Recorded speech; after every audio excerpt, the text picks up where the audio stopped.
You're listening to Packers Talk Network. Do you want to experience the thrill of a Packers game at Lambeau Field? If so, be sure to get your game tickets from the longtime trusted source in Wisconsin, Ticket King. Visit their locations in Milwaukee and Green Bay, or just go to their website, theticketking.com. Again, that's theticketking.com. Yeah, not much else to go over. Yeah, that's it. It's been kind of boring. With Martellus Bennett and Lance Kendricks, what role does Jeff Janis play in the offense? That's the question. That's a good question. Well, I mean, one of those guys is getting cut, right? There's no way Kendricks and Bennett are making the roster because Janis. and then there's Richard Rodgers, who they drafted, so he's safe. Like, where do these guys play? There's not enough footballs to go around. Take New York Bozo! New York Bozo! New York Bozo!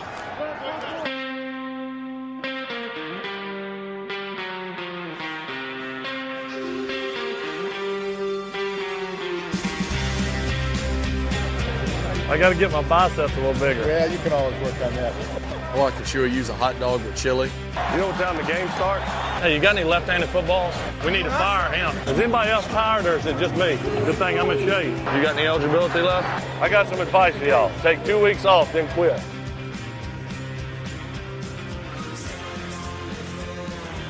What is up, Packer fans? Welcome to edition number 2 of Off-Season Pack to the Future here in 2017. I am not your host, John Jameson. He has come down with a sudden illness that we're pretty sure is fake, but our hearts are with you, John, nonetheless. Our fake hearts are hearts are with you for your fake sickness and your fake news. All right. Hashtag fake sick. All right. I am Brian Fonfera, your host for the evening. I was just pining for my days where I used to be the host, guys. So I just wanted you guys to have to put up with me for another hour or so. Dusty, how do you feel about that? I don't feel great, if I'm being honest. But That's fair. Excited. I'm excited to be here talking to you guys. That was the most insincere excitement I've ever heard in my entire life. Sorry, I was thinking about John. It's not a big deal, Brian. You're fine. Thank you. Jordan, in a sincere way, tell me how excited you are to be here. I'm extremely excited. It's great, Brian.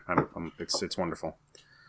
That's good. That's better than me. I was going to say Dusty's was better, but we'll have to leave this up to greater minds than ours. That's right.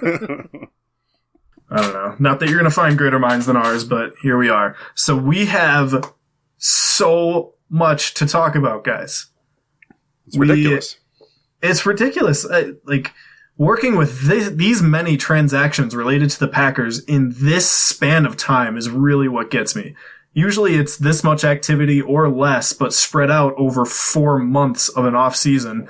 This has all happened in a week. We talked about recording this episode on Sunday night. Here we are recording it on Tuesday night, and it's a good thing because we had a really, really active Tuesday, and we've just got a laundry list of acquisitions and player losses that we get to talk about now. So why don't we just go ahead and jump right into it? We're going to do this coin toss style. So you get, how many is this? 1, 2, 3, 4, 5, 6, 7, 8, 9. You get 10 coin tosses this week, guys. Wow. Name one other podcast where you get 10 coin tosses in one episode. I dare you. Can't do it. Only one. Please tell your friends about this show. Please. They deserve to hear this. All right. Bunch of jabronis. Tell your jabroni friends. Please do. All right. We're going to start it off with Jordan and Dusty talking about probably the most surprising move of all, and that was bringing in Martellus Bennett. 3-year deal, big, strong, fast tight end. You guys get to tell us all about him. So the coin toss, we're more or less on board with pretty much all of these moves here. So you're not going to hear any of us just slandering any of them, but we're going to try to give both sides of the coin here, and for every acquisition, tell you why it may or may not work. So let's start with Martellus Bennett. And Jordan, I'm going to flip this coin. If it's heads, you're going to go positive. Tails, you're going to go negative.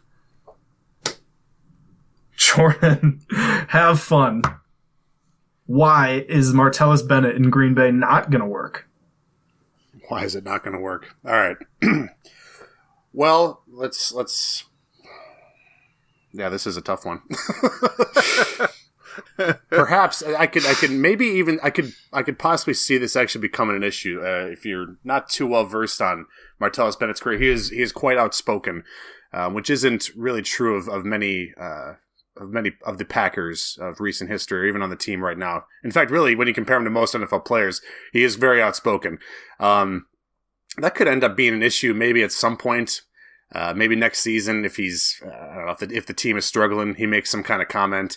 That could cause a rift. I don't know. I could see that potentially being an issue, but I mean, when you're talking about the talent the guy brings, I mean, it's definitely a risk you take, considering the Packers' tight end situation and the fact that we are not probably going to be bringing Jared Cook back, as most assumed that we would. So, I think after the news that Cook wasn't coming back to the Packers, or he was getting better offers, we were like, all right, well, we're back to having just, Richard Rodgers and Perillo, and then Thompson goes out and gets Martellus Bennett, to the shock of almost everybody. So, I mean, yeah, it's kind of tough to really see a negative with this. I mean, even the price range, you can't really even knock that. I mean, we compare him to a guy like Jermaine Gresham, getting his contract, he's getting paid more than Martellus Bennett. I mean, the skill level is not even comparable. So, but the fact that Martellus Bennett is a little more outspoken, he doesn't mind using social media, doesn't mind saying what's on his mind,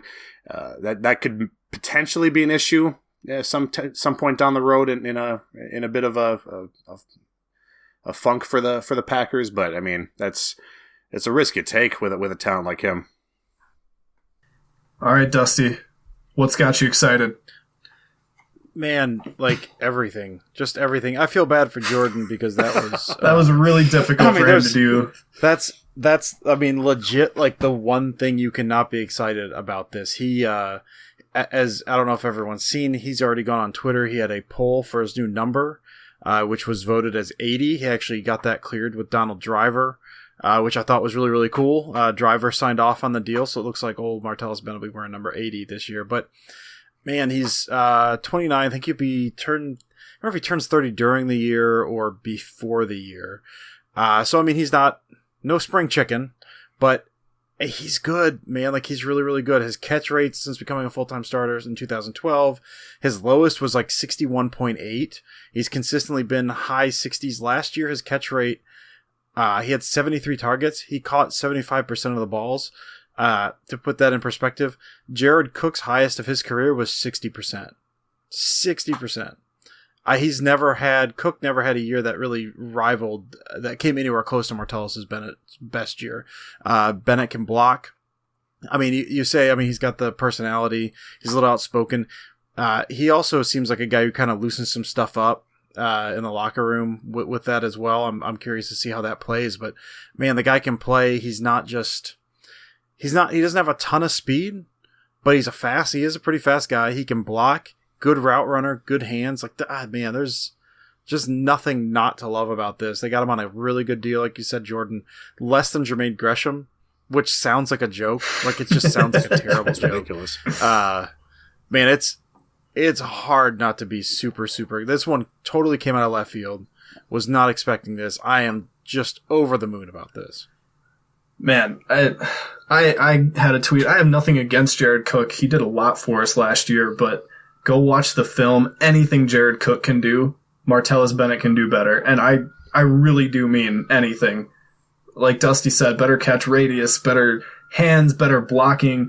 A lot of the complaints really from outside of the organization, from in the fans' point of view, was that this team lacked leadership last year. This will be some leadership. This will be that on the field, grab a dude by a face mask. This will be that kind of guys get it together kind of thing. So I'm pumped about this. I do have to give that point to Jordan because I just feel so bad for him having to come out and speak against this move. You mentioned, let me say one more thing, potentially negative about Bennett. You mentioned the number. I'm actually not a fan of him being number 80. And it's actually for the reason you said, that it was Donald Driver's number. My vote, James Lofton. I voted for this on the on the Twitter poll. I voted for number 85. Because I look at number 80, I'm thinking Driver. I look at 84, I think Sterling Sharp. I look at 86, I think Antonio Freeman. And maybe I've forgotten someone with the number 85, but what came to mind was Corey Bradford. Like, I don't know. That was my thought process. I'm like, give him the number of the least influential Packers receiver. But I like really want to. I don't dislike Corey Bradford. No. I want to take your point away. I won't do it. But Greg Jennings, he had a chance to undo Greg Jennings and restore some love to 85. And if you're thinking Freeman instead of Donald Lee when you're thinking number 86, Jordan, come on. Fair. Justin Perillo was number 80 as well, though. So I feel like you're taking that back. Taking it back. That's different. Yeah, that's dude. different. If it went from Driver to Perillo, I'm totally okay with Bennett having it. Oh my goodness. As much as I love Skip Leg Day Perillo. Wow. Oh man. Shots fired. He doesn't even have skinny legs, but just how huge his upper body is just dwarfs his legs, and it really does look like he skips leg day. I honestly thought it was just Brett Swain that just gained some weight and just came back like larger, like just ate a bunch and came back. I was like, no, I'm a different guy. I'm a tight end now. Brett Swain. Oh, Brett Swain was like the Jeff Janis before Jeff Janis. No, not nearly as much hype. Not nearly as much hype, man. but I mean, you talk about the fifth receiver that really wasn't that good of a receiver. That's Brett's. Dropped the ball. Are in you the Super saying Bowl. this just because? Are you the saying only player this just because he's white, That's his Jordan? legacy. Come on, it's 2017, man. Move on. Don't do that to me. That's not what I'm saying. On that wonderful note, we're gonna move on to probably the biggest loss that we've suffered this offseason, and that is TJ Lang, our right guard.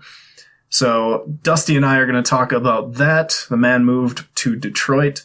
So Dusty, I'm going to flip this coin. If it is heads, you're going to go positive about the move. If it's tails, you'll go negative.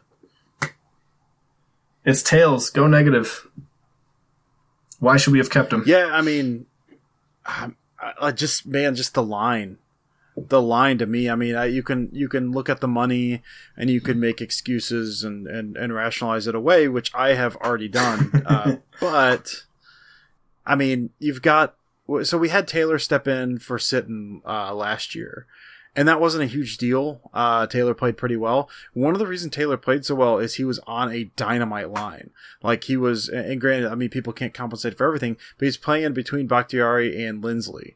And then, of course, you had Lang on the other side, and you had Bulaga on the other side. Like, it was just a solid line. I don't think Taylor is a great player. Taylor's not as good as Sitton, but he did okay. I'm kind of worried now that we're going to have our two weakest positions are going to be at the guard position. I don't know who's stepping in there at this point. After we'll get to it in a little bit, but we let Treader walk as well. He signed somewhere else, so that means we're going to have. People say Bulaga stepping inside. I don't really see that because he's a dynamite right tackle. Spriggs isn't ready. I don't think Murphy's ready. Maybe we draft someone. I don't know. But, I mean, beyond that, say we plug that hole. Say we plug someone in right guard who's maybe not as good as Lang, but okay. And then say someone gets injured. The depth is just gone, man. Like, we lost between Lang and Treader. We lost two guys that are huge for that line. And Lang especially. I mean, aside from the fact that he seemed like a really good dude, really seemed like he liked being there, he also was just a rock at that guard spot. And without him, I'm kind of concerned over how this line is going to do next year. That's how they do when they're healthy, but especially if we get a single injury, that's potentially terrifying to have Rodgers playing behind a line with that many glaring holes in it, I think. All right. Look, overall, like, I would prefer to have kept TJ Lang, but we made him an offer that I view as quite fair. Whether or not he does is totally up to him, and clearly he couldn't have thought it was that fair since he took another one. But the Lions outbid us, man. They did, and they did it by a lot. And judging by his comments, it sounds like the Seahawks outbid us too. And I just can't justify spending that much money on a right guard. If you made a list of the most replaceable positions on a football team and you got rid of long snapper and punter and stuff like that, right guard is right down there, man. And TJ Lang was a special right guard. I will grant him that, but he was still a right guard, and that's a position that you can replace. I would not have wanted to pay him $9.5 million a year. That just doesn't sound like a good time to me. About to be on the wrong side of 30. I think we can find somebody middle of the draft. We've got a couple young kids that I think this coaching staff is high on, and as long as it's not Don Barclay signing there, which we even forgot to put him on our list. Scary. So yeah, I'll gain extra points with the Judge Jordan by saying Don Barclay is terrible at football. But yeah, as long as Don Barclay isn't the starter at right guard, I think we can find somebody to be right, somebody to be good. And I am taken back to Ted's first year here when he let Wall and Rivera go, and it took us forever to replace those two. But those two also left and did nothing. So I don't know. I'm just going to trust Ted's judgment here. I think it was the right move to let him go for that price. 3 years, $21 million was our offer, and I wouldn't have gone above that.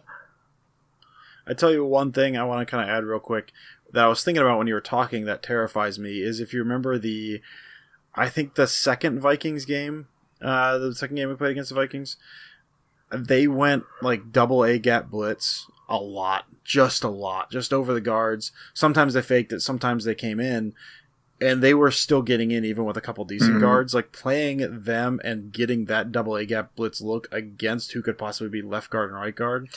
Like, then you risk, if you don't contain the outsides perfectly, you risk Aaron Rodgers scrolling outside, and when he does that, that's when he's the most lethal. Throwing on the run against his body outside the pocket, that's where he does so much damage. If they get beat immediately, it's hard for him to get outside of there. That immediate A-gap rush, but it's hard to get away from that. So that's scary. Yeah. I don't think anyone will be able to do that. I mean, every snap, I agree with you on that. I agree with you on that deal. I do think Lyons overpaid. I didn't want him on that money, but it is a little scary. Fair enough. Jordan, who wins? I'm going to give it to Brian. Although, I mean, I don't disagree with you at all about Barclay, but truthfully, we signed him to whatever 1.3 or whatever the price was for his contract. I would not be shocked in the least if he's starting there week one. Who were we bidding against? Yeah. That we couldn't have gone with 800,000 instead of 1.3. Who was sitting there at 1.1 million for an offer for Don Barclay that we felt we had to go to that money? I mean, obviously there's some reason or someone that just loves the dude, because he has been poor for multiple seasons now, and then he gets signed to another 1-year deal. We let a guy go into a place that he could fill in, and it's probably going to be him. I'm telling you, I would not be surprised if it's him. It's overvaluing on false versatility. Just because the guy can physically play all 5 positions, he can't play any of them well. That's not versatility. Versatility is doing multiple things well. J.C. Treader was versatility. He could play center as a starter, guard as a starter, tackle as a backup, and he played all of them well. Yep, and he got paid like it too. And he did, which is fine. Yeah, I'm not saying we should have kept him instead of Barclay. Like, it's apples and oranges, but like, let's talk about real versatility here. And why are we keeping around somebody who just has the mental capacity to play these, even though he can't play them physically? We don't actually know if he has the mental capacity to play. We don't. Let's be clear on that. We don't. That's fair. But I'm guessing he must, if he's being kept here for his ability to play all 5 positions. But that's just straight up deductions based on no fact. So maybe he gives like really good background. He might. He does look really like he would be a good cuddle. I will say that. I think he would. He's a teddy bear. A lot of meat on those bones. Good locker room presence. He's a teddy bear if I've ever seen one. That's for sure. All right, moving on from the teddy bear, Don Barclay, to the monster, the manimal, Nick Perry, coming off of his contract year, which happened to be his best year ever.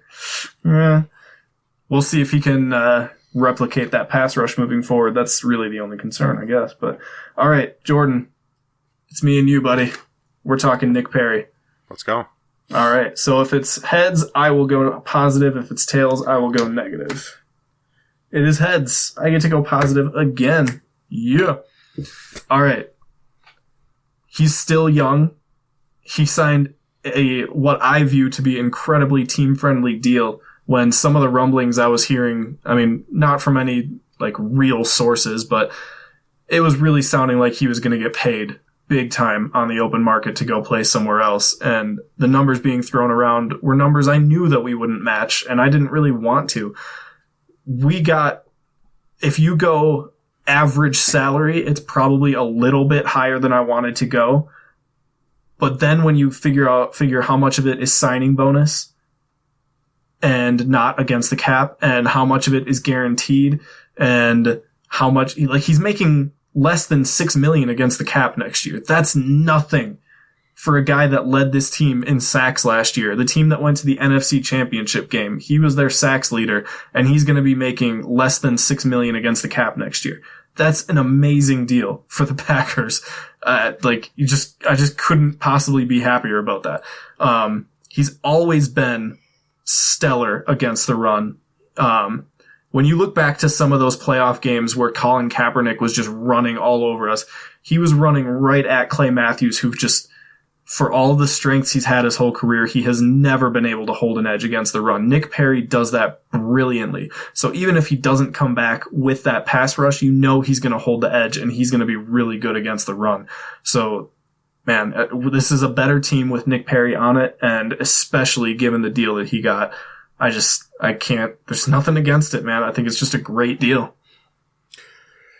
Yeah, I mean, in the short term, I definitely agree with you. I mean, $6 million against the cap. I mean, that's nothing for a guy that had an impact on the field as he did last year.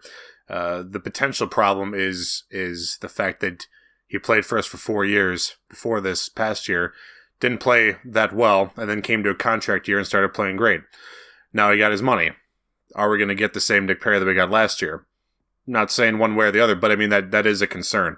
If he's got that kind of mentality where he's just trying to get his payday, and then he goes back to normal. I mean, that's not calling him out one way or the other. I'm just saying that would be a concern. Secondly, in 2 years, so after this year, second year contract, third year contract, it's $14.7 million against the cap. And we might get into a situation where we're in right now with Clay Matthews, where the production on the field is not matching the payday at all. Because the Clay Matthews situation is a tough one, because you've seen what he can do, the potential of it, but he's getting paid way too much money. That could be an issue with Perry a couple years down the road. This, like we said, this year, it's fine. But for a guy like Ted Thompson who makes deals almost always looking a couple of years down the road, there's some potential concerns with Perry. So those would be the negatives that I would see with this deal. But on the other hand, that money's not guaranteed. And neither is Clay Matthews, most of his this year. But Clay Matthews is living off of what he did when this was a Super Bowl team. Agreed. So with Nick Perry, he doesn't have that going for him. So for him to get that going for him, we'd have to win a Super Bowl in the next couple of years. And then I couldn't possibly care less, because we will have won a Super Bowl. Fair point. That's a fair point. So, yeah. Yeah, I think, I don't know, good points on both sides. I think I'm going to go with Jordan, just because the points that he brought out are the exact points I've gone through in my head. I'll say that when he signed the deal, I was excited. Brian, for the exact reasons you said. I mean, he's great against the run, good pass rusher. One of those guys that seemed to get pressure, seemed like sacks were going to come. And then last year they kind of did, but at the same time, besides his inconsistency, you also had injury history and just the fact that his one big year, his biggest year, his 11 sack season was contract year. Like, it's just a bit scary. So I'm a roll. It's totally fair. It's totally fair. You're dead to me, but it's totally fair. Good points, though. Good job. You're dead to me. All right. That's fine. Jordan's doing well here. He's 2 for 2. I'll take it. Good job, Jordan. He has had the much harder jobs here, though. Let's be fair. Like, this is earned. Like, he had to go negative about Bennett and Perry. I've been attending the optional off-season practices. I'm in rare form tonight. I'm in shape. In shape. All right, you jabroni. Eddie Lacy just this week, just today as we record, signed with the Seahawks. First of all, to all those people out there swearing at Eddie Lacy, calling him a traitor, just get a life. Are you serious? And I'm sorry if that alienates any of the listeners, but the guy got paid, all right? Like, there's the rivalry between the Seahawks and the Packers is much bigger for the fans than it is the players, okay? And this is a business, and he got a job, so just move on. Huh. Had to get that off my chest. Thanks, guys. All right. Jordan and Dusty talking Eddie Lacy. Jordan, if it's heads, you're going to go positive. If it's tails, you're going to go negative. You get to go positive, Jordan. Letting Lacy leave was the right move. Yes. I truly do agree that Eddie Lacy is leaving is the right move for the Packers. The contract he signed, 1-year deal. We'd even talked about this during the season last year, I think after Lacy got hurt, that if we were going to bring Lacy back, it'd be on a 1-year deal. So in that case, if the Packers would have given him this contract, I wouldn't have been that upset. That being said, him leaving, the Packers are not a running team. We weren't a running team even when we had Lacy. Lacy was a almost a luxury to this offense. We're a pass-first team. I think the emergence of Ty Montgomery last year made the decision to let Eddie Lacy walk that much easier. With that, we have one running back now. Christine Michael he's an unrestricted free agent, probably not coming back. I wouldn't imagine. Yeah. You got Aaron Ripkowski, who we actually handed the ball off quite a bit to. The Ripper. The Ripper. Yep. Number 2 on the depth chart right now. Joy. So, I know. It's this is something too. You can address a running back issue with the way the Packers run their offense. You can address this in the draft. You can plug in a speedy rookie running back into the offense and have it be marginally effective. Yep. You can do that in the late rounds of the draft, and I'm sure that's probably what Ted's thinking right now. He said, I don't need to spend whatever it was, 3.5, 5.5. I don't remember the numbers for Lacy's contract. I think it was around $5 million. $5.5 million. He's probably like, I don't need to spend $5.5 million on a guy that we're not going to use that much. And not to mention too, health is an issue with him. He's been hurt. There was a report even today that he came in one of his 3 team meetings. He weighed in the 260s when he was listed as 267, man. 267. He was listed. That's 4'3" defensive end weight, man. He was listed as in the 230s last year, and which probably wasn't true. But he's getting the weight down has been an issue for him. It's been an issue for him, and it has impacted his effectiveness to a point. He's used that heavier set to be an effective running back, but he's also had plays where he should be scoring on breakaway runs and guys are chasing him down. That's the thing, and that doesn't get better when he gets older. So I don't think this really hurts the team at all, letting him go. I think his effectiveness may not be matched, but to match his effectiveness in the offense doesn't really affect this offense that much. It's dependent on the passing game, which Lacy wasn't a huge part of either. So I have no issue with him going. I don't like that he's going to the Seahawks, but I can get over that. I don't know. I'm going to say it's a negative because the coin tells me I have to. But then also because I had already talked myself into, it looked like there wasn't a ton of interest out there. So I kind of talked myself into, well, man, we got a backfield of Lacy pounding the ball. We got Montgomery. We can grab someone in free agency. There's been rumors today that the Packers are linked to Jamal Charles, who in limited time could be just amazing.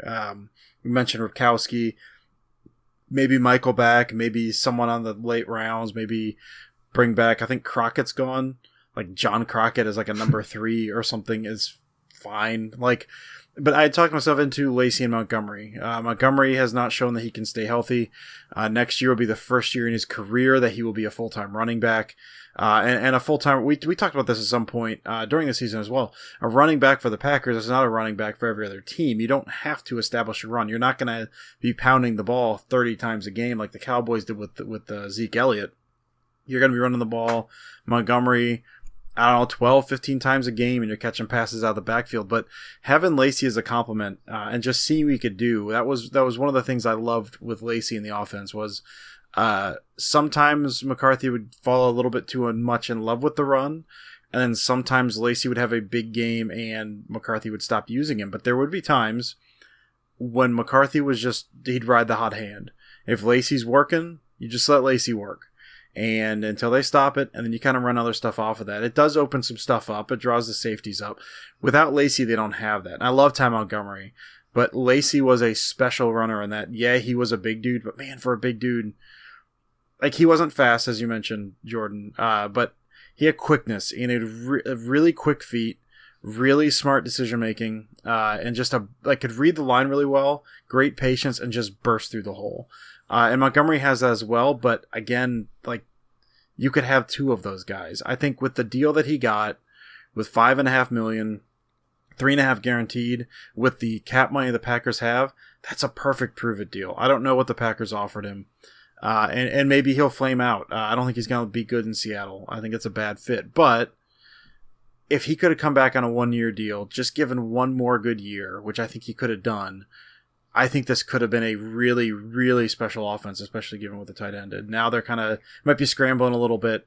Lacy was also really good in protection, which Montgomery was not. So I don't blame him for going, and I think we should be fine. But I do think we missed something by not having Lacy back there. All right. Dusty, I know that wasn't easy for you, and I really don't want Jordan to have another point, so you get that one. That was so predictable. Can't have Jordan going 3-1-0 up here. No. It's not going to happen. That's what I do. That's what I do with the... that's how I get my Not points. on It's my always watch. just like, well, I don't want Jordan to get it, so that's how I get mine. Right. All right. Thank you, Jordan. All right. After that, we are going to take a quick break here so Jordan can tell you about a pretty awesome clothing company. Jordan, take it away. Pretty awesome. Oh, I know which one you're talking about. Yeah, that one. You're talking about Pride and Glory Clothing Company, aren't you, Brian? That's the one, sir. That's the one. Yes, Pride and Glory Clothing. We've been having them as a sponsor now for, boy, I'm not sure how long. I feel like it's been Just since about a year. Since we started. It's about a year. About a year. Pride and Glory Clothing. You know, we're well into the off season, but Packers news has been dominating my Twitter timeline, getting excited for the draft, and before you know it, OTAs, mini camps, training camp, preseason game. It's going to be here before we know it, guys. And we got to up our gear. Got to up our gear. Got to up our gear. So prideandglory63.com. Right now I was even just checking the website before the podcast. They even got a special bundle, guys. You guys can get a Pride and Glory t-shirt, a winter hat, and a wristband for only $35. That's an $8 discount. Not too bad. If you're one of those guys that wears a beanie in the summertime, that would be a great deal for you. I'm not one of those guys, but I don't are. I am. I'm going to be buying that right after the podcast, actually. So Pride and Glory Clothing Company, check it out, guys. It's prideandglory63.com. Wonderfully done. All right. Well, we've got a whole lot more to talk about here. We've still got 6 moves to talk about. Whew, baby. All right. And we're going to move on to a returning Packer. Devon House just today signed a deal. Not to toot my own horn, but this deal came like 15 minutes after I sent out a tweet saying Ted was going to sign someone else soon. I did this. I did this. When you've got a microphone in front of your face, you can brag about your tweets. Look at me now, Mom. What's that great line from The Wedding Singer? Well, I have a microphone and you don't. So you will listen to every damn word I have to say. God, I love that movie. All right. Devon House signed today. 1 year, $3.5 million, guys? Is that right? Yeah, that's right. Million. Yeah. Here we go. Let's talk about it. A cornerback. All right, Dusty, I'm going to flip it for you. Heads positive, tails negative. You know the drill. It's tails. Go negative, buddy. Oh, come on, Brian. Am I going against you? Going against me. It's weird that you're the one flipping the coin and it always seems to come up in your favor. It's Amazing, not a big deal right? or anything. It's just something I'm picking up on. Just say the word conspiracy, and so we can all just move on. Saving it for later. I'm saving it for Twitter, and I'm going to brag about it the next time we're on. That is your prerogative. I can play that game too, Brian. Yeah, I mean, so we let House walk to Jacksonville 2 years ago. I think he's been there for 2 seasons. And the main reason we let him walk, we got a couple different reasons. One of the main ones was the money, because the Jacksonville Jaguars were paying him. And the other reason is because he was not great. He wasn't terrible. He had some games where, like, he just seemed like he didn't know what he was supposed to be doing.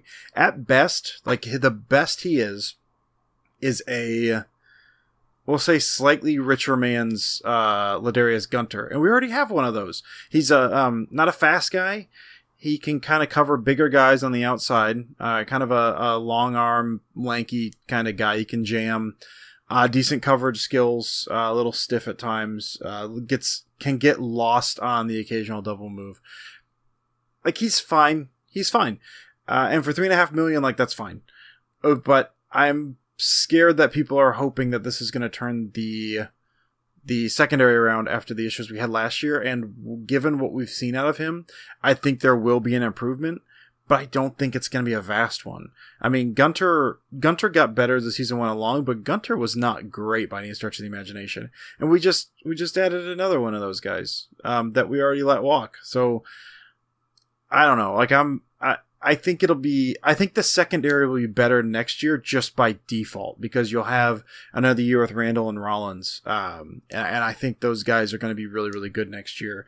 And another year with Clinton Dix, who was dynamite this past year, and Burnett's great. Like, I think it's going to be better because I can't see it being worse, but I don't know how much of that is going to be House. Like, it seems fine. You can't really be mad at it, but I don't really think it changes too much in the secondary. That's fair. I actually think it changes quite a bit. I do too. I just lied all that time. We lost Micah Hyde. That sucks, but Devon House is so much better in coverage than Micah Hyde is. And that's really what this team lacked. We had nobody that could cover consistently last year. Not only are we getting a veteran that this cornerback room really, really needed, but it's a veteran that knows this defense, that played in it 3 seasons ago. Like, he knows what he's doing here. He fits well with what Dom Capers does, and nobody fits well with what Dom Capers does. So that's really saying something. The concern is how he performed last year. His first season as a Jaguar, he was fantastic. 23 pass breakups and 4 interceptions. That's a really good season for somebody that was making, $6 million? He was nowhere to be found last year. Like, he never saw the field, and when he did, he wasn't effective. So, I don't know. I plan on reaching out to the Jaguars guy we talked to in week 1 of last year, Jordan DeLugo. I'm sure he listens to all of these. Oh, yeah, he was good. But I'd like to get his perspective on just what went wrong last year.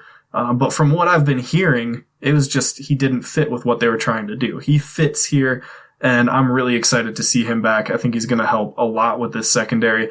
And I will concede, this does not mean secondary fixed. Like, we still need more coverage ability. We still need more speed added. I would still spend our first or second round pick on a cornerback, especially given the quality of cornerbacks in this draft. You're getting like a first round talent at the end of the second round. I am into that. So, but it is, at the end of the day, one big step closer to having a defense that you can not be ashamed of, I guess. Yeah, moving in the right direction with this move big time. I'm a fan. Brian, you keep saying that House is a better in coverage than Hyde, and that's technically true, but like only at one position. That's the thing. Like, Hyde is not great, but he has more versatility than House does. House can play the outside, and like, that's it. I don't want to see House back in safety. No. I don't want to see House covering out of the slot. I don't want to see House creeping close to the line to the blitz. Like, House can do one. No, thing. But I also think that Demarius Randall and maybe even Quentin Rollins would be better in that Hyde role than they are at cornerback. So maybe they just improve by getting to play a little bit more hybrid of a position, playing on the inside in the slot, a little bit of safety, things like that. I think that would really suit them, while Devon House.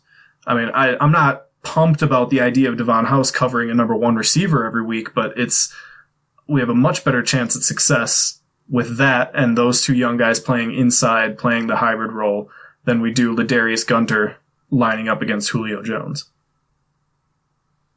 Yeah, that's what I was going to say, too. I mean, that's like Randall becomes Hyde, and then House becomes Randall almost now. Which, and then I become House, and you become Death Destroyer of Love Worlds. I like. Yeah, all right. I like. Cool. Yeah, I just want to make sure we're all clear. I am into it. Dusty might have just gotten the point right there. No, I'm going to actually give the point to Brian, just because at the end of Dusty's spiel, you just admitted that you lied, and I don't like liars. Yeah. So Jordan does not like really liars. lies. If there's one thing that you need to know about Jordan, he does not suffer liars. Exactly. It wasn't all lies. I believe some of it, but whatever. It's fine. Whatever. The points A are partial lie is still a lie, Dusty. The omission of truth is still a lie. What, is that true? Oh. I don't think that's true. I gotta check. That's the that. worst look it kind up. of lie. Google. No, the internet says you're wrong. Oh, no. Yeah, I just looked it up. Oh boy. I was hoping you wouldn't look. I think we'd better move on. All right, Jordan, thank you for the point, but now you get to go up against me. Fantastic. Micah Hyde. Micah Hyde is a Buffalo Bill. That surprised me. Like of all the places I thought that he might go, the Bills weren't even on my radar. But here we go. All right, I'm gonna flip this coin. For me, heads positive, tails negative. All right, I finally got a negative, Dusty. I have to go negative.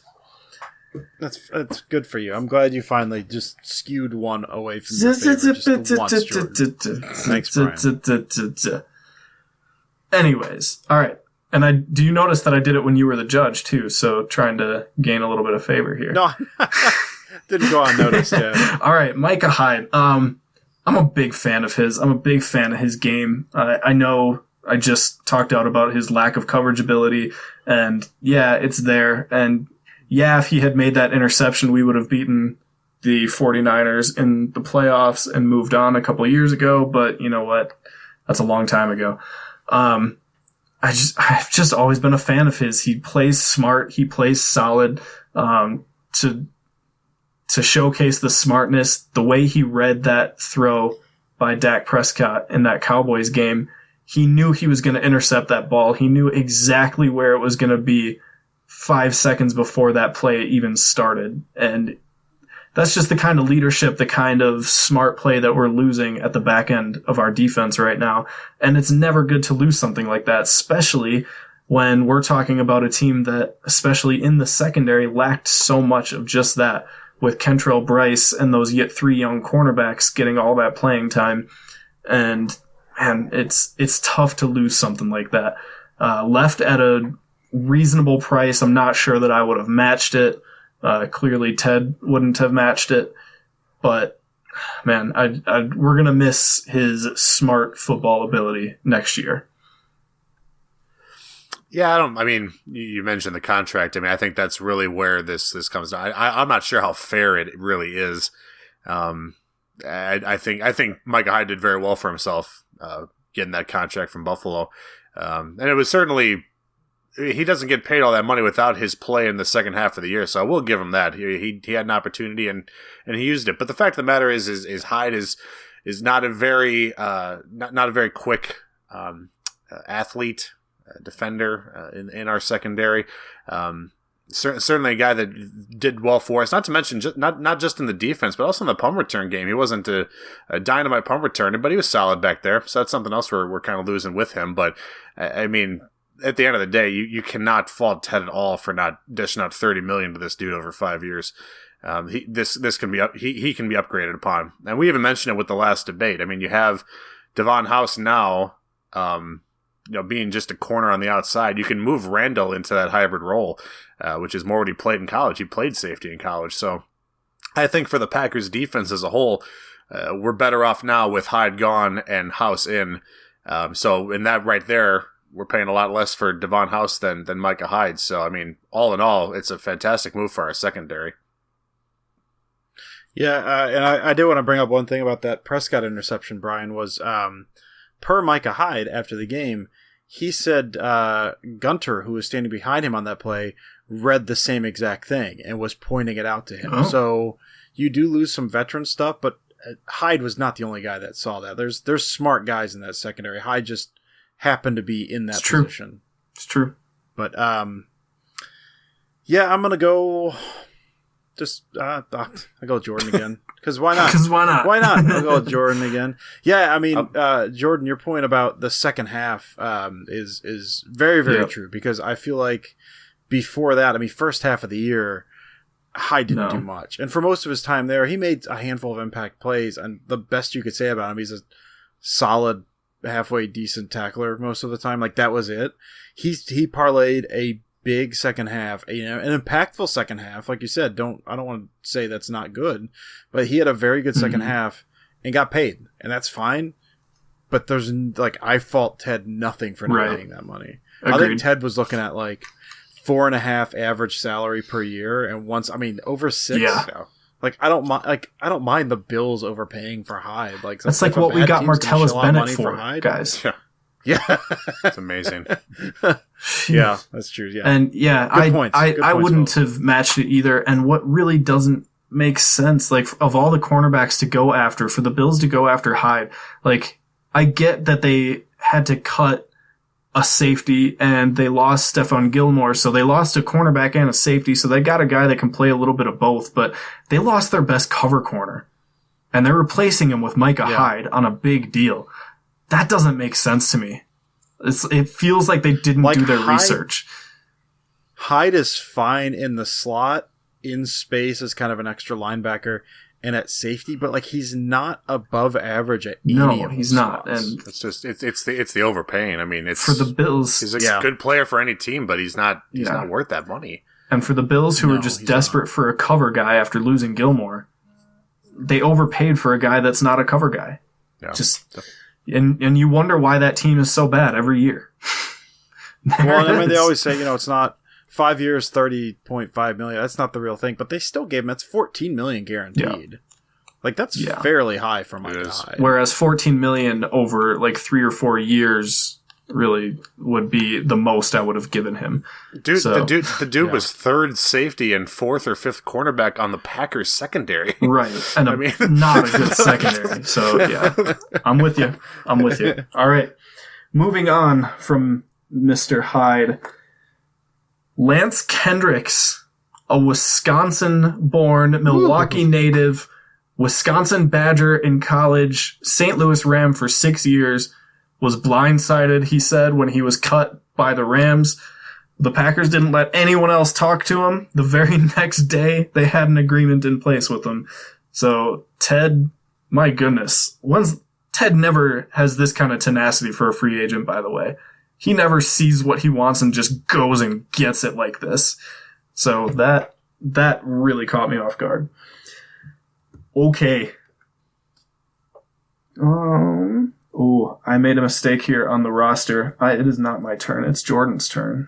Oh, all right. I almost screwed everything up there. All right, Jordan and Dusty, Lance Kendricks. So Jordan, I'm gonna flip this coin. You're gonna go positive if it's head, negative if it's tails. Ooh, I just jumbled that. Oh well. Heads. Jordan, go positive. Oh, fantastic. Yeah, I mean this is wonderful. I mean the fact that this dude is from Wisconsin, grew up a Packers fan. You mentioned the quote, which I would have mentioned as well. The fact that he was blindsided by that. So that's going to be a chip on his shoulder. I mean, he was disrespected by a team that he played for 6 years and did pretty well. Not fantastic. I wouldn't call him an elite tight end by any stretch, but doesn't need to be an elite tight end for our offense. He needs to be the second tight end for our offense, which he will fill the role more than ably. This is a guy. I mean, he's. I mean, for any Richard Rodgers groupies out there, I mean, I hear you, but this guy's way better than him. So I mean, the Packers tight end position now is set for at least the next couple of years, which is just fantastic news. Gives McCarthy a lot of versatility. Based on Rodgers' Twitter account, he was pleased with particularly with the Bennett deal. I can't imagine he's upset that they got Kendricks as well. This is a good thing for offense. It makes our offense that much tougher to defend, and it was pretty tough to defend to begin with. So I mean, there's and at the price they got him, I mean it's pennies in terms of NFL money. Yep. And what Kendricks can offer this offense. So I don't see many negatives with it at all. Dusty. It's a bum. It's a terrible deal. It's, you believe 2 years, $4 million for a big tight end with a speed and a ton of potential. It sucks. It's a terrible deal. I can't stand for it. It's bad. It's hard to say. Like it really Brian, is hard to just say. give me the point. It's hard to say anything bad about this. I mean, you can even look at my go-to with with receivers as catch rate, because it tends to stay the same even regardless of quarterback, which seems odd, but there really aren't a ton of wild fluctuations. And so he caught 57.5% of passes last year. So that's not great, but like that's his lowest year as a starter. He's consistently 65, 69, 71, 69. I don't think Cook has ever had one of above 60%. He's basically everything Jared Cook could be, I assume, but like better already. Like he's realized some of that potential, and they got him on a really good deal. Like I don't know, man. Like I really was trying the whole time Jordan was talking. I was really trying to find something that I could say negative about this deal, and I can't, because it's a second tight end. Like if they were signing him to be the starting tight end, that's one thing. But all this does is push Richard Rodgers to third on the depth chart, and like that's fine. like what? Who cares? Like that's fine. I can't just give the point to Jordan. I can't come up with anything negative. I love this deal. Dusty, I love it. This is my podcast. This is my website, and over here, people get rewarded for questioning authority and rebelling. And you refuse to go negative on a clearly 100% positive deal, you get a point. That was a much better explanation than just I don't want to give the point to Jordan. Thank you, Brian. You earned it. You earned it. I really tried. I tried to bring some fire, and like I couldn't keep it up. It's such a good deal. It really it's is. Such 2 years, a good deal. $4 million, and like. This time last year, before having signed Jared Cook, if we had signed Lance Kendricks to a 2-year, $4 million deal, and we're talking about him being the starter going into last season, we'd all be talking about how we just upgraded the tight end position and did it for nothing. And now we're talking about that, but he's the backup. He's the number 2. I'm so excited. Like last year, he caught 50 passes for almost 500 yards from. Let me check to see who the quarterback for the Rams was last year. It was me. I was the quarterback for the Rams last year, and he caught 50 balls. Like that's my goodness. I'm so excited. I can't remember the last time we had this much talent at tight end. We'll probably have to go back to the Favre era for sure. Yeah, it might be Jackson and Chimera. Even pre-Bubba Franks, we'd have to go. But man, I'm excited about this. What we're going to be able to do through the air next year, man. Aaron Rodgers is going to have less time to throw without Lang, but he's going to need less time because, oh my goodness, so many weapons. So excited. Okay, moving on. We've got another offensive lineman to talk about. We lost J.C. Treader. True versatility has gone. He is a Brown. He's looking like he'll be their starting center. Browns really improved their offensive line, and that was a big part of it.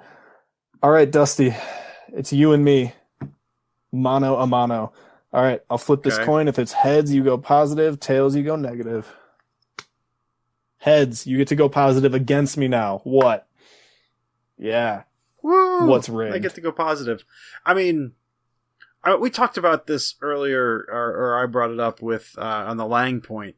As far as Treader would have been great, you can slot him in anywhere on the line. I mean, he really can. Like, I wouldn't want him playing every game at left tackle, but like he can hold it down there for a little bit if he needs to. You really can slot this guy anywhere on the line, and he's shown that he can hold it down for at least a little bit.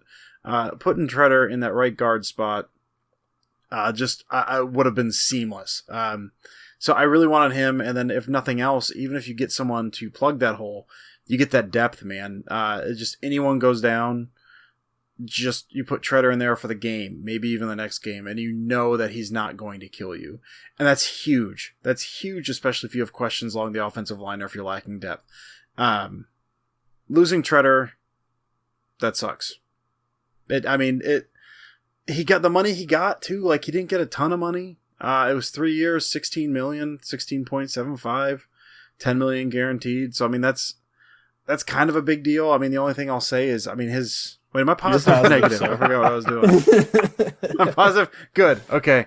I mean, let's just keep rolling. Josh, Brian don't gets touch the that. point. You haven't heard how stupid my point is yet. His injury history, I would say, is troublesome. In that he missed quite a bit of time. You don't know how guys are going to bounce back from major injuries. He missed most of the year. It kept being, well, he's coming back, he'll be coming back, and he just never really did. So I mean, that's troublesome a little, but you get a guy like that who you could put, really, no hyperbole, anywhere on the line, and he's going to hold it down. That's huge. There aren't a lot of guys like that out there. And then, I mean, we joked about it earlier, but I mean, you go from that position, you basically go from Treader to Don Barclay, and that drop off is just, it's so steep. It's like the cliffs Wile E. Coyote falls off of, that like there's no bottom, and then an anvil falls top of him because he's Don Barclay. It's huge. It's huge. All right. Well, now that Dusty made all of my points for me, the big thing for me, since I have to go negative, I absolutely would have matched that offer. I don't know if we were even given the opportunity to match that offer or what, or if Ted got the opportunity and said, "Nah, we're good." But I would definitely have given him $5-6 million a year for the next 3 years to start at right guard for sure. I'd rather have him at right guard and have to deal with some injuries and, plug and play behind him than not have him at all. Just think he's so good. There were other people that suggested moving Lindsley to guard and keeping Treader in at center, and I think that would probably work too. But it stinks to lose that much talent and to lose it for a very reasonable deal. This is probably the one transaction that's happened so far that I at all question. I would prefer to have Lang back, but at that money, there's no way I would have matched that. With Treader, I would have preferred to have him back, and at that money, I absolutely would have matched it. I think he would have just slotted right in, just like Dusty said. It's those injuries that get me. Yeah. It really is. I mean, it really is the injuries for me. Yeah. That really scares me, depending on a guy and paying that much money for but a it's guy still with it's that still injury. $3 million less than Lang was making last year. And yeah, say he misses 6 games, we still have him for 10. And I'm happy with that. But yeah, say he misses we still 12, have him though. for 4. That's the thing. No, I get the injuries are definitely a concern, and we'll see what happens as a Brown. He'll definitely have his work cut out for him, having to protect God knows who. Oh, as a Brown, he's going to have his leg Most amputated likely. halfway through the season. But we already know how this plays I out. would love to have seen him back. Yeah, it's a couple of things. I mean, yeah, you mentioned the injury, and then also too the Treader move happened before Lane got signed by the Lions. Yeah. So I mean, I'm just trying to put myself in the mindset of Ted Thompson. He's like, well, am I going to pay this much money for a backup lineman? Because at that point, if he thinks he's bringing T.J. Lane back, are you really wanting to pay $6 million a year or $5 million a year for a backup lineman? And I mean, knowing Ted Thompson, he would say no to that. Well, then we didn't get Lane. So, I mean, that's the risk you run. And maybe this didn't work out the way he wanted, or maybe he's totally fine with it. I don't know. I have no idea. But that was a tough thing. That's a tough thing. So, I agree. In this case, I actually, let's give the point here. I'm gonna give it to Brian. Actually, I got lost. I got lost. Brian did well. This is a good one. This is probably the most controversial one, or at least the most negatively viewed one. So this is probably the best one to talk about. Yeah. Really, when you talk about one move that the Packers you'd like to have back, it'd probably this guy. Amazingly enough, a guy that has probably played the least amount of snaps as anybody that we've released, which is funny. But that's where we're at. the state of this offseason where the most upsetting move that has happened was losing a backup offensive lineman. Exactly. That's exactly oh, right. my goodness. Yeah. All right. Here we go. Jordan, me and you. Game We've time. got 2 left. This one, Jaron Elliott. I love this boy. Yeah. We get to talk about Jaron Elliott. He signed today on a short-term deal after visiting Pittsburgh, I believe, which actually Devon House visited Pittsburgh too. What are they doing in Pittsburgh? Because they just had Dante Hightower in, and they didn't get him either. And so much apparently he drugs. was really mad because he was going to leave and he was saying he was going to think about it. And they told Hightower, if you get on that plane, our deal is dead, offers off the table. So I think they really pissed him off with that. But I don't know what they're doing in Pittsburgh right now with all that snow. I don't know. Pittsburgh has never been known for their defense, so that's probably why. That's true. Like, why would, yeah. All right. Who wants to go there as a pass rusher? Who's ever met a name It's for too themselves cold in in Pittsburgh. You might as well as a stay in pass New rusher? England. Yeah, I hear you. All right. Jaron Elliott. All right, I'm going to flip this. If it's heads, positive, tails, negative, flipping it for me. Positive. Oh, thank goodness. I love Jaron Elliott. Every week of the season, though, is so frustrating thinking, dude, Jaron Elliott just had a great game last week. He's going to come in. This is it. And then he just get benched. He'd just get benched for like 6 weeks. And it never made a lick of sense to me. But this dude has serious potential as a pass rusher, as everything that an outside linebacker needs to be in this system. It started with his first year, like having like 2-3 sack games in the preseason. And I'm like, dude, this kid might actually play. 2 career games against Seattle. And in both of those games, he registered sacks and turnovers, just like dominates the Seattle Seahawks. Like, I guarantee you, as long as he's a Packer, he will not be a did not play coach's decision on a game against the Seahawks. He just has his way with them. But then he gets benched. I don't get it. But this kid is seriously talented. He is freakishly athletic and strong and fast, and I'm just a huge fan of his. He's coming back. He's coming back cheap, and he said no to Pittsburgh. So all great things in my book. This is a really confusing one for me. I mean, yeah, bringing him back for the price we got him at. I mean, yeah, what guy isn't worth that money? I mean, you'd have to really to be Don trash. Barclay. Well, all right, point Yep. proven. You got me there. I got you there. But I mean, it's just you mentioned his benchings for weeks at a time. It had to have been something off the field. It had to have been some kind of issue off because right, it didn't make any sense why he wasn't seeing the field considering our production at that position. It's like, why isn't this guy getting an opportunity? This guy was a healthy scratch for games. Why? Yeah, we didn't know. So my thought was it had to be something off the field. Well, then we go ahead and bring him back on a deal. It's very confusing to me. I'm excited that we have him back, but negative.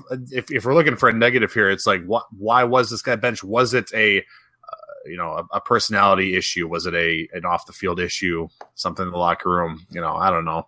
Figure that kind of stuff does come out in time, and it never did with them. So maybe not. I don't know. Nobody knows. So that'd be the one negative I could see. But now that we've let go of Detone Jones, an offensive linebacker, we've let go of Peppers. The depth isn't there anymore. Not that we really had that much depth to begin with, but I mean, if the linebacking core stays as it is, Elliott's going to get snaps. He's going to have to get snaps. You can't scratch him, like Brian said. So Yeah. In terms of a negative, just why was he benched? Was it something off the field? I don't know. That's pretty much all I can come up with. It's a cheap deal. It's a very low risk deal, very low risk, potentially high reward if the guy plays in long spurts as he's played in short spurts. Yeah, I mean, Jordan, you made some good points, especially with the off the field. Mm-hmm. It is confusing if that was a personality thing. Why bring him back? Was it not a personality thing? Hey, or do they? If you figure it's a personality thing, just cut him loose. He's gone. Yeah, it doesn't. Yeah, I don't. That is confusing. I'm gonna go with Brian because Brian reminded me of the one-handed interception of Russell Wilson. was hot. which was just dynamite on the like where the That other was hot. perfectly red little screen. Just go pass. So, rewatch the last two times that we was, played like- the Seahawks, and just watch Jayrone Elliott the whole time. Actually, and it's if I so think much of fun. like, I can think of like some of my favorite interceptions of the past few years, and that's one of them. And Hyde's little backhanded Oh my goodness. one-arm scoop of the Bridgewater Oh, that was left-handed throw was one That of the was best beautiful. things I've ever seen. And then Randall against the Seahawks this year was something. But yeah, I think two of the ones I loved were just one-handed interceptions.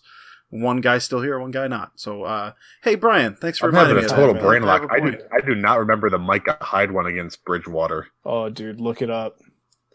I'll post it tonight. I'm pretty sure I got a gif of that. It was Bridgewater wrapped up, so he didn't have his right hand, so he pulled like a Aaron Brooks, Jake Plummer, where he switched it to his left hand and just threw off balance, and it just fluttered in the air. And Hyde just had this insane, just backhanded scoop while falling down. Ridiculous. Like one of the just- more insane interceptions. I did just I've seen. find it on really YouTube. amazing. I got to watch a progressive ad first, and then I'll watch it.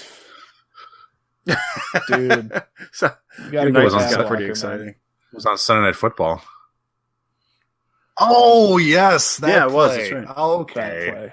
Oh, my Yeah. goodness. Bridgewater, why would you That's throw dynamite. that pass? That's amazing. Into Like coverage. into coverage too. Like there wasn't a Seriously. guy wide Oh. open. Like that was. Oh, I do remember that now. I'm glad you reminded me of it. oh, thanks, Teddy. Yeah. Okay, one more to go through, and that is a future Hall of Famer. We're going to talk about Julius Peppers. I'm actually super okay with where he went. I'm kind of excited to see what he looks like in black and blue again, playing in Carolina. Should be interesting. All right, Jordan. If it's heads, you're going positive about Peppers. If it's tails, you're going negative. It's tails. You're angry we don't have Peppers. I am furious. So angry. We should be should have gone 20 million. Control your rage. Ideally, we cut Rodgers and Matthews, and we pay Peppers to Dude. play both outside linebacker Yeah. and quarterback. Speaking some damn sense right now. Yes. Exactly. No, I mean, this is negatively on this. I will say this: last year, in opportune times, Peppers did come up big. He had usually that one or two plays a game. You're like, oh man, that was something. Considering his age, that's a big time play. That's a Hall of Famer play, and you can't take that away from the guy. Now that was one or two plays a game, though. That was the unfortunate part, is that you weren't getting that consistently from him. Considering the money we were paying him, you wanted to get that more of a game for the entire game, and that wasn't happening. I can't even think of a game where that did happen. I can't think of a game last season where I'm like, oh yeah, Peppers just owned that game. It didn't happen. He had plays at opportune times that certainly increased his value for the defense, but for the money that he was getting, and honestly, I don't know what the Panthers paid for him, but this was $3.5 million. But it's like at this point, this dude is obviously not he's not even a short-term answer for this defense. For the Panthers, it's almost like a nostalgic move. For us to resign him, even at that price, would have been very questionable. So, in terms of that kind of playmaking, though, I mean, we've lost Jones now, we've lost Peppers. Who's going to do that for us? We still got some free agency left. We're going to add a guy that can maybe make some of those plays next year. I mean, it's what this defense needs. Edge rushing. This is not a new thing to Packers fans. They've known that this is what we need in free agency or in the draft. And we're losing some productivity from Peppers. So, I mean, it's something they got to take into account. I think they can do it at a much cheaper cost, but it's still something they got to address. Yeah, I mean, Jordan made most of my points for me. It's hard. It's hard, like impossible to really get upset about this move. I mean, to Jordan's point, he made some plays, especially during the run the table stretch, about one or two per game that were huge. But I mean, you gotta apply consistent pressure. If you're just sitting back there, he was, and even taking away the pass rush, like he's been useless against the run for like the past 2 years. They kind of been having him on limited snaps early in the year, and they kind of let him loose. He's good for absolutely no consistent pressure at all. Just a couple impact plays a game, and like I don't know, as as an opposing offense, you can deal with that. Like, because those are going to happen regardless of who's out there. I mean, Jaron Elliott will probably get you 1 or 2 impact plays per game. You're looking for probably more than that. You're looking for consistent pressure, and Peppers wasn't giving that. And like Jordan said, I mean, it's if you even 3.5, which is not a lot of money, and the Packers have cap space. If they had brought him back on that, I would have been very upset, because that probably means less time for Elliott, or I'm not a fan of Fackrell, but less time to see what Fackrell does, or taking away snaps from maybe Dean Lowry. I mean, there's so many guys in this team, not to mention who they could grab in the draft, that could possibly be impact guys that we wouldn't see because Peppers was out there. It's hard not to be happy about this move. So I'm glad he was here, but good. See you later, Julius. I thought it was really sweet the way that Jordan made all of Dusty's points for him. So I'm gonna give the point to Jordan. It was nice. Yeah. It was just very sweet of you, very considerate, man. Yeah, I was taking notes, and I just kind of repeated them verbatim from what he said. So I was hoping no one would notice. You're so sweet, man.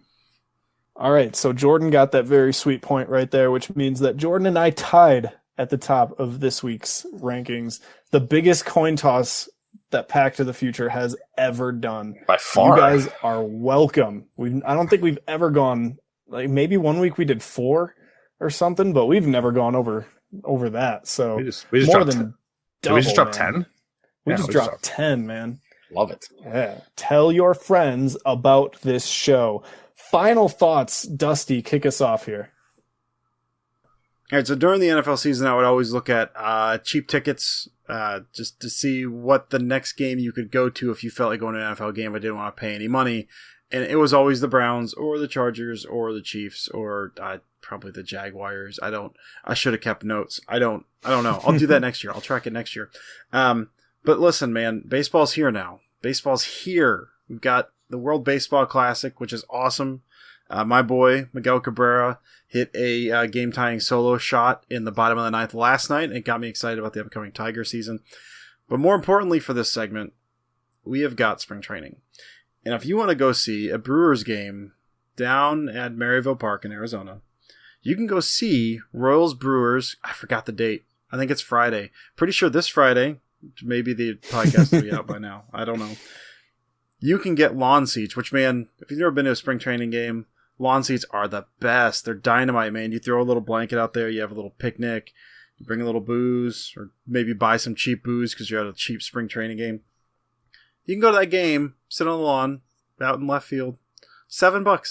$7! It's like the best 3.5 hours of entertainment you can hope for. You're not even fighting big crowds in and out. So just do that. And I mean, if you live in Arizona or Florida, I used to live in Clearwater, and we used to get spring training games through there. Man, always a good time. If you get a chance to go to a spring training game at a minor league park, there's nothing like it in the world. So yeah, do that. We've also got last final thought. We've got March Madness coming up, which I'm excited about. I got tickets a couple years ago. Games come through Rupp every now and then, first round games here in Lexington. And I got free tickets to go to a first round series at Rupp. I got to see 2 games, and I didn't care about either of the teams. And it was awesome. Just a dynamite time. Got to see 2 close games come down to the end. Just the atmosphere was dynamite. If you get a chance, just go to a set of first round games. I think tickets are generally you can get 2 games to get in. You get 2 games, sit down, have something to drink. I myself had an ice cream cone, and it was delightful. So do that if you have the opportunity. Absolutely do it. It was like one of the best times as far as sporting events you can possibly have. So just do that. You can find me on Twitter at Dusty Evely. Jordan, final thoughts. I got one final thought. It actually goes along right with college basketball. I mean, you mentioned you mentioned baseball, spring training, which I get pumped about every year. But these are my favorite couple months. As we record this podcast, I've had the Kansas State Wake Forest game on in the background. I love March Madness. Nice. Love the first 4 being played in Dayton, my old hometown. just a couple years ago. Great arena. Yeah, they always talk about it too. If they're at a game at University of Dayton, they talk about the arena, how great it is. It's a fantastic place to watch a college game. You mentioned Rupp Arena, probably a little more energetic than Dayton, but Dayton's still a nice spot. But I was actually at the Big Ten tournament, which is actually held close to where I'm at here in Virginia. It was actually at the Verizon Center at DC. It was the perfect couple of games. Me and my brother went. Got to see our Wisconsin Badgers play Indiana, get the win. But actually, that was an entertaining game. We caught the session. Second game was actually Maryland versus Northwestern, which was fantastic. If you know, not too familiar with the geography, Maryland is very close to DC. It was a home game. Verizon Center was filled up with Maryland fans, and it was absolutely fantastic. And it got to the couple moments at the end of the game, one in particular. So we had some jabroni, Maryland fans. They had been drinking. They had been drinking for most of the game, before the game, and we get to a point in the second half, I think, and the shot clock for college basketball had gone down from 35. Now it's down to 30 this season. And so Northwestern has the ball in the backcourt. It gets to the 25-second mark, and the dude in front of us just stands up and hollers, 10-second violation, 10-second violation. And everyone around him is like, dude, it's only been 5 seconds. Even his drunk friends are like, it's only been 5 seconds. And then he just hollers right after this, like, 5 seconds, 5 seconds. It was fantastic. It was a lot of fun. Awesome. It was a lot of fun. It wasn't too much fun for the Maryland fans since Northwestern won the game, but it was a great time for me and my brother. So that was a good time. But I'm excited. I'm excited for watching college basketball for the next 2 or 3 weeks. Lovely. And as John always has to remind you, Twitter, Jordan, Twitter. Oh yeah, Twitter. You can follow me on Twitter at JGPeck41. All right. I have got 3 final thoughts here. My first final thought, T-shirts. We have T-shirts. We talked about Pride and Glory's T-shirts. Well, now Pack to the Future has them too. If you haven't seen them, they're at packtothefuture.com/shop. You can find a link right on our website. We've got 5 designs live now, each one cooler than the last. So please go buy some of those. I think everybody on this podcast right now owns one. Jordan just ordered his tonight. So we're all sporting them. We're good to go. Final thought number 2, sticking with football. My man crush on Brock Osweiler is long gone, but the Browns move to trade for him and pick up a second-round pick to basically absorb his salary for 1 year was awesome. The Browns were bandits in that situation. Like, great deal for both teams all around, but it feels weird to be saying that the Browns made a really good move, and they made a really good move here. They can cut him before camp and just eat that salary, or they can give him a chance and, see if maybe behind this revamped offensive line he can produce something more than Robert Griffin III. He won't, but they have the luxury of finding that out firsthand if they want to, with no repercussions. He's got JC Treader snapping the ball though. He does. Let's not forget this. We can't keep praising the guy and think that he's not going to be affecting Brock Osweiler in a positive way. There you go. A lot of people forget this. A lot of people. Keep that in mind. All right. Final thought number 3. I'm going to resurrect my dumbest thing I saw on social media this week. So here we go. This tweet, the guy who tweeted this is not offering the dumb thought. He's quoting the dumb thought. So this is at F Gervasi, Fgervasi. Travis Jervey. It's pronounced Travis. All right. So his caption is, "I'll eat. If this happens, I'll eat this tweet." The quote is, "Tony Pauline reports the Packers would like to move left tackle Bakhtiari inside to guard and upgrade the left tackle spot." Okay, where the hell do I begin? First of all, you don't upgrade left tackle when you have a top 5 left tackle. Like, it doesn't happen. Like, this is just completely stupid. Second, this was clearly in response to rubbished rumors about moving Brian Bulaga inside, which makes a little bit more sense, but really not that much sense either, because he's also like a top 5 probably right tackle in this league. So that doesn't make sense to me either. But you're going to tell me that the guy you just shelled out a big contract for, one of the best left tackles in the league, you want to improve on that by putting him at guard. There's too much stupid in that tweet. Don Barclay. Right, like, is that what we're talking about here? Like, how are you what free agent is out there? What draft pick is out there? What anybody is out there available to the Packers that would even, like, I can't even say improve the left tackle position. What player is out there that wouldn't just demolish our left tackle position? There's no way that in any world makes sense. Like, there's too much dumb to even address in that tweet. Just made my blood boil. Oh, end rant. I can't even tell. You're being so reserved about it, Brian. I couldn't tell. Goodness. I promised when I started doing these segments of dumb things on social media, I promised that I wouldn't use any Skip Bayless, and it's turning out to be a lot easier than I thought it would be. Like, goodness gracious. And I've really been tempted to use Skip Bayless a few times, but man. I'll say this. You may have one more final thought. I can't remember how many you're at right now. That was three.